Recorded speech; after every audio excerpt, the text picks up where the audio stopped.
How does it feel to be the face of PFL? You won against Canelo indirectly, the UFC, and they put it on your shoulders to get those ratings and do what you do.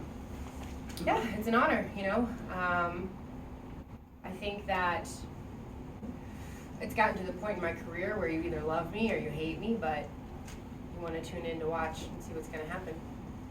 Oh, so you cut a promo at the end of the fight, like your last one? Is that why you all are going to tune in, just for the promo? You already know what's going to happen, but you want to see what I'm going to say? We'll see. We'll see what happens. I only do it if the mood strikes me. Do you feel the pressure to keep raising the bar? Yeah, of course. I always want to be better than I was yesterday. You know, every day I wake up and I strive to be the best possible version of myself. So whether that's in the gym, in the kitchen where I fail miserably, you know, as a mom, as a sister, as a mother, I already said as a mother, as a daughter, I just want to be the best me. So yeah, I'm continually trying to raise the bar and push myself where I've never been before. What about that shirt? You like it? You give some insight to what that's about? I don't know. I just heard a lot of people call themselves fucking legends. So, don't know. Kayla, this past weekend we had Amanda Serrano taking on Katie Taylor. Huge moment for women's combat sports. Yeah. Number one, number two against each other. Yeah. Different promotions. Is that a moment you want to have yourself, maybe one time with somebody else in another organization? Absolutely. I mean, for me as a female athlete, as a woman in general, and as I think just an athlete, it was super inspiring and exciting to watch. My hat goes off to both of them. They couldn't have done a better job. Just in the ring, out of the ring, class all the way. They raised women's boxing and women athletes to a whole new level that night. And I think that's the goal, right? Besides trying to beat people up for money and do this because I like it, the goal is to raise the bar and to make it a little bit easier for the next generation, you know, to not have to fight so hard to just get noticed, you know. The goal is to take over. Yeah, and usually you're the person that everybody thinks they're going to win. You know, you have the odds always on your side. How do you pump yourself up still for the fight coming up? I know in judo it was different. You never know who you're going to face in the Olympics, but how do you do that for MMA? Because everyone's tough until you beat them, you know, and I'm not done yet. I'm not where I want to be. I'm not even close to where I want to be as a fighter. And Marina is going to come out and she's going to try and take my head off. That's why we have the fights, you know, to see what's going to happen. If it was just based on odds, I mean, we'd all be really rich and it'd be super easy, but it's a fight. Anything can happen. A split second can change everything. So I have to go in there. I have to be my absolute best. I have to make less mistakes than her, and I have to go out and dominate and instill my will. So that keeps me pretty humble, you know. And last one for me, you look around, you don't see any more posters of Clarissa Shields anymore around. How does that feel not seeing them? I mean, I hadn't noticed. I'm one of those queens who fix another girl's crown. I'm not trying to take away anything from anybody else. I hope everyone finds their own success in their own way. Jill. Welcome back to Fight with Kayla. How does it feel to be back? And so good. Sorry. And did you expect to be back here at home? Yeah, I mean, obviously, free agency was a little bit chaotic and up and down and highs and lows, and I will tell you that I never want to be a free agent again, ever. I'm the type of person who, you know, I need a goal, I need something to wake up for, I need that bit in my mouth. So going that long without a fight, without a contract was a little bit frustrating for me, and just mentally draining and exhausting. So to be back doing what I love is the most important thing, and I get to do it with a company that I believe in, and they believe in me, I think, and we've already done great things. We've already shattered ceilings, we've already broken the mold, and I think we're going to do even better things in this next contract. You mentioned before that you felt like your window of opportunity was closing. Now that we're set here and this is going to be your home, do you feel like you'll be able to use this platform to achieve the goals and get the opportunities that you feel you want to get and deserve? Yeah, I think really at this point, I've come to terms, and I'm at peace with the fact that I can only do my part. You know, I've made it very open, very obvious. I'm very willing to fight anyone. There's always an A side and a B side, as someone likes to say, and this side, whatever side I am, C, D, E, F, I'm willing to fight anyone. I think it's the promotion's job, it's the other fighter's job, but I'm ready. And how do you balance being a motherhood, you know, to your nephew and niece, and being an A-side fighter? Because you're not going to be B-side. You're Well, also I will correct you. I adopted them, so they're my son and my Yes. daughter. You know, honestly, it's kind of happened. I won't say seamlessly because there's been a lot.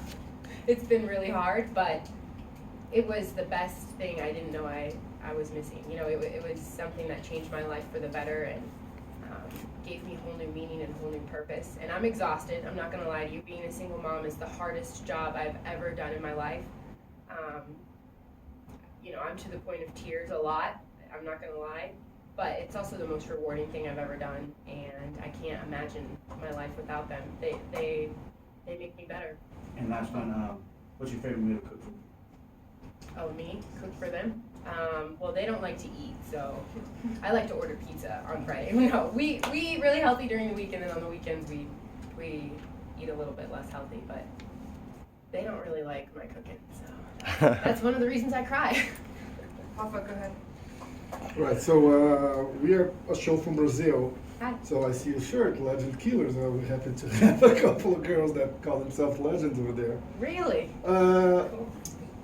What is going on with the cyborg talkers again? She just went on a podcast saying she knew you were going to sign back, that fight's never going to happen. I mean, I think it's funny that she knew because I accepted a contract with Bellator to fight her on April 22nd in Hawaii, and PFL matched the offer. So, and it wasn't about there was no negative things towards the PFL or anything like that. I just, you know, I've made it very clear that I want to test myself against the best while they're the best. PFL had the right to match. They did. I'm super happy with the contract. I'm super happy being back home. I'm excited for this season. I think that next year we're going to do really big things, but my focus for now is Marina Mokritina and one fight at a time, one round at a time, 1 minute at a time, one exchange at a time. I'm going to go out there and instill my will. That's it. You can wait to see it happen. Hey Kayla. Hey. How are you? Good, how are you? Doing good, doing good. Any little bonus pressure for you? Fighting Friday, Sunday is Mother's Day. One bonus pressure, Well- and two, you have plans for Mother's Day? My mom actually got Mother's Day wrong, so they gave me my present before I got here, which actually was, it was like some slippers that said best mom and then a shirt that said legend, and I was like, oh mom, thank you so much, but I'm trying to kill the legend, so no pressure. I'm just super excited to fight and then get home back to my babies and, you know, wake up, go to church, get back into the routine of things. Soccer season good for the kids? Good for the kids, not good for the mom. Right. Or Coach Kayla. Awesome. Appreciate you. Kayla, so you're up for the Olympic Hall of Fame. What would that mean to you on top of all the success that you're having in MMA now? Yeah, I was super surprised by it. I'm really backlogged on my emails. There's like 500 unread emails in my inbox, and I just happened to be trying to, on the flight here actually, I was trying to like get rid of some, and I saw like, oh, congratulations from the U.S. Olympic Committee. And I was like, what? And it says you're a finalist to be inducted into the Hall of Fame. I was like, oh, that's pretty darn cool. Definitely an honor, you know, representing your country, representing, in my opinion, the greatest country in the world, on the highest stage in the world. You know, that's something that I can't put into words. Winning a gold medal, winning the country's first gold medal, you know, that's stuff that you dream about it. You dream about being an Olympic champion, but to go and to be the first, to watch the flag being raised, to feel the gold medal go around my neck, to see my family and friends in the stands, to hear the crowd chanting USA, those are moments that I will cherish for the rest of my life. And sometimes I still can't believe it. You know, some days, it's been 10 years now since I won my first gold medal, and I remember being that girl and waking up the next day, August 3rd, and like looking at the gold medal thinking, is this really my life? Did this really happen?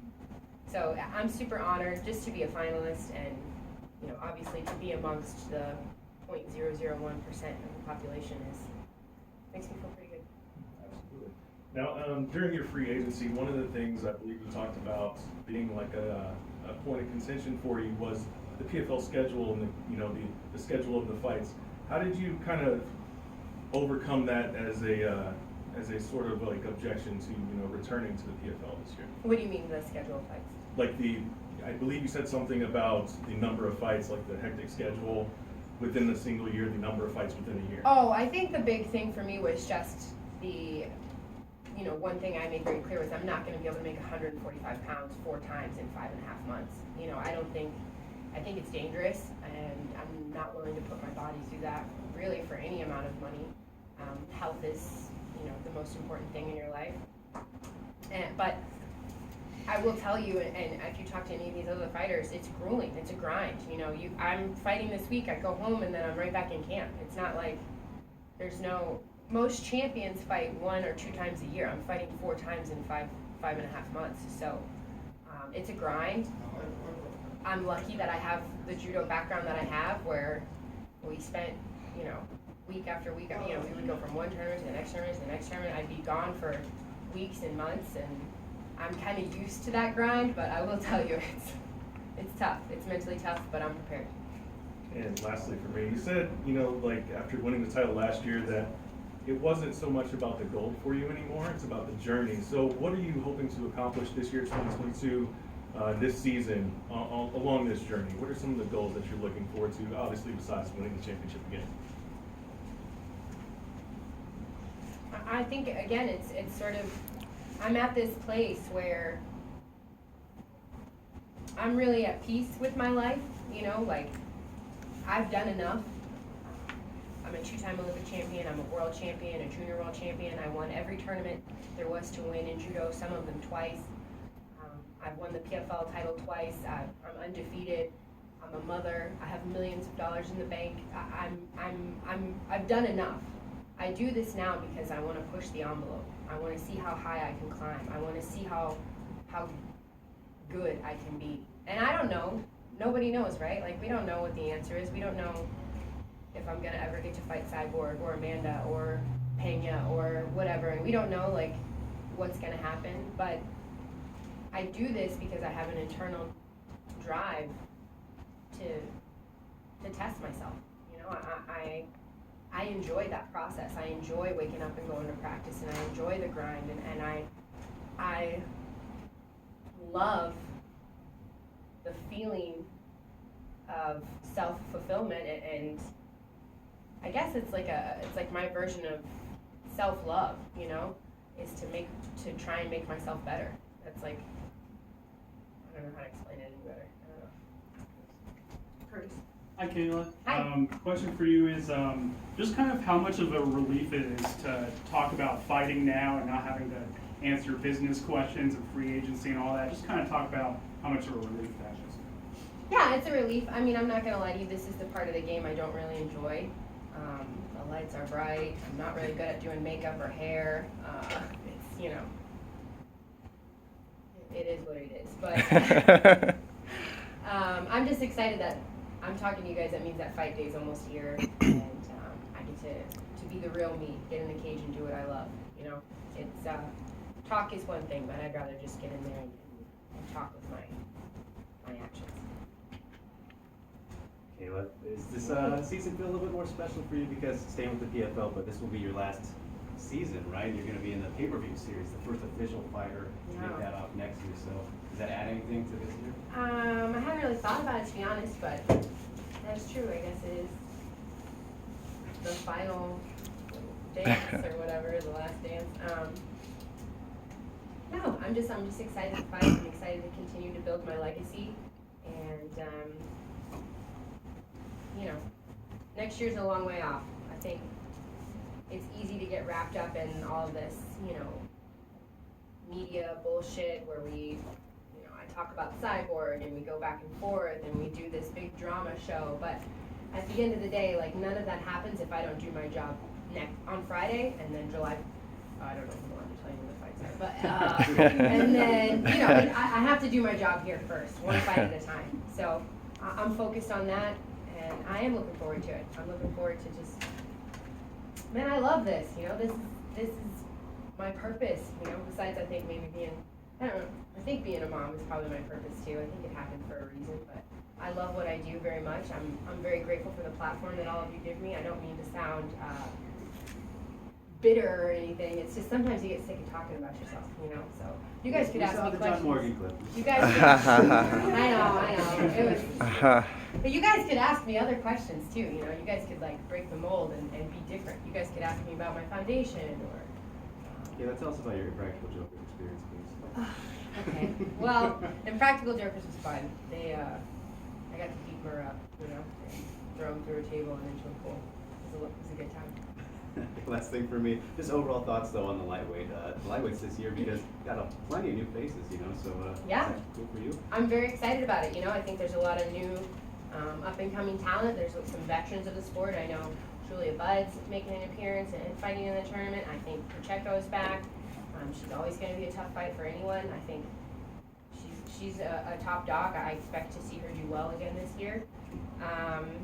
I'm excited for the PFL, you know. I think they're doing the right things. They're bringing in new talent. They've got the Challenger Series going. I got to attend the women's fight night for that and see a lot of young up-and-coming fighters. And, you know, this is how you build it. This is what you do. You slowly, over time, you build it and they come. And Rome wasn't built in a day, and we need to continue to push and try and grow women's MMA. It's the fastest growing sport in the world, and I think that they're doing all the right things. Yeah. Kayla, your opponent possesses a unique style, being a decorated champ in combat sambo. Yeah. Do you think that style is going to present any new challenges to you, and how are you preparing for it? Yeah, you know, we spent time studying the film, and obviously we spent a lot of more time on leg locks, I think, than I've ever spent in a camp. I was going with Mateus Gamrot. You have that guy on your leg, you really don't want it. So I feel pretty confident about that. Big Jim over here, I'm gonna throw him under the bus. He had a really, really good line about sambo. And I was telling him, I was like, hey, we're watching the film, and I'm like, Big Jim, she's a 7-time sambo world champion, and he goes, oh, sambo? Sambo's for people who couldn't make it in judo. No. That's what you said. Anyways, that's how I feel about that. Wow. Richard, last one, and then. Yeah, I have two more questions. I think the only fighter you didn't beat was Pacheco. Is something you're looking forward to this season? I did beat her twice. Finish. Sorry, finish. Okay, don't mess that up. You'll find out what it feels like. sorry. Yeah, I mean, I don't, you know, fighting is